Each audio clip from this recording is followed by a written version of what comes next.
అందరికీ నమస్కారం. మన వేదిక్ బడి ఛానల్కి స్వాగతం. ఆ కృష్ణుడు ఆడించే ఆట ఎవ్వరికీ అర్థం కాదు. అందుకే వాటిని కృష్ణలీలలు అంటారేమో.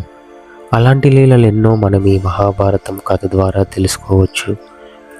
నేనెందుకు ఇలా అంటున్నానంటే, ప్రేమ కోసం వెళ్ళిన అంబ తన ప్రేమికుడి చేత తిరస్కరించబడింది. తనని ఆదుకుంటాడనుకున్న భీష్ముడు కూడా ఆమెను నిరాకరించి పరోక్షంగా తన చావును తానే రాసుకున్నాడు. ఇది కృష్ణలీల కాకపోతే మరేమంటారు? భీష్ముని వద్ద నుండి వచ్చిన అంబను చూసిన సాల్వుడు ఇలా అన్నాడు, నన్ను క్షమించు అంబ, నిన్ను నా స్త్రీగా నేను స్వీకరించలేను. ఏ క్షణమైతే భీష్ముడితో యుద్ధం చేసి ఓడిపోయి నిన్ను పరపురుషుడికి చేజార్చుకున్నానో ఆ క్షణమే నీపై నేను హక్కును కోల్పోయాను. ఆ క్షణమే నీకు నాకు మధ్య ఉన్న సంబంధం తెగిపోయింది. పైగా భీష్ముడు జాలితో వదిలేస్తే నువ్వు నా వద్దకు వచ్చావు, కానీ నాకు నేనుగా నిన్ను గెలుచుకోలేదు. ఒకవేళ ఇప్పుడు నిన్ను స్వీకరించినా నిన్ను చూసే ప్రతి క్షణం నాకు భీష్ముని ముందు పొందిన పరాజయమే గుర్తుకు వస్తుంది. కాబట్టి నిన్ను నా భార్యగా మాత్రం చూడలేను. నువ్వు నిస్సంకోచంగా నిన్ను గెలుచుకున్న భీష్ముని దగ్గరికే వెళ్ళు. నీపై నాకు హక్కు లేదు, ఆశ కూడా లేదు అని సాల్వుడు అంబను తిరస్కరించాడు. సాల్వుని సమాధానానికి నివ్వెరపోయిన అంబ దిక్కుతోచక వేరే దారి లేక మళ్ళీ హస్తినాపురానికి దారి పట్టింది.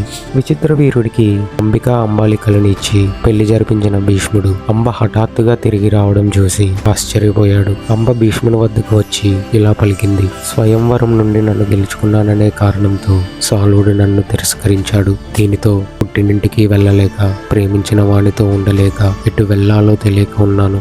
అసలు ఈ పరిస్థితికి కారణం నువ్వే కనుక ఇప్పుడు నువ్వే నన్ను పెళ్లి చేసుకోవాలి. ప్రేమించిన వాడు వద్దన్నాడు, గెలుచుకున్న వీరుడు స్వీకరించనన్నాడు. అటు సాలుడు వల్ల కాక, ఇటు భీష్ముడి వల్ల కాక అంబ పరిస్థితి అడకత్తెరలో పోక చెక్కలా మారింది.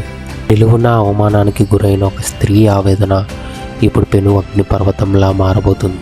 తన జీవితాన్ని ముక్కలు చేసిన భీష్మునిపై అంబ పగ తీర్చుకుంటుందా? ఆ జన్మ బ్రహ్మచారి అయిన ఆ గంగాపుత్రుణ్ణి ఓడించే శక్తి అంబకు ఎక్కడి నుండి వస్తుంది? ఒక సుకుమారి అయిన రాజకుమారి మహావీరుడైన భీష్ముడి మరణానికి ఎలా కారణం కాబోతుంది? మృత్యువు కూడా భీష్ముడి అనుమతి లేనిదే దగ్గరకు రాలేదు. కానీ అంబ రూపంలో భీష్ముడికి కాలం సమీపిస్తుందా? అంబ కన్నీటి చుక్కలు కురువంశ వినాశనానికి నాంది పలుకుతాయా? ఈ విషయాలు తెలుసుకోవాలంటే మన వేదిక్ బడి ఛానల్తో మీ ప్రయాణం కొనసాగించండి.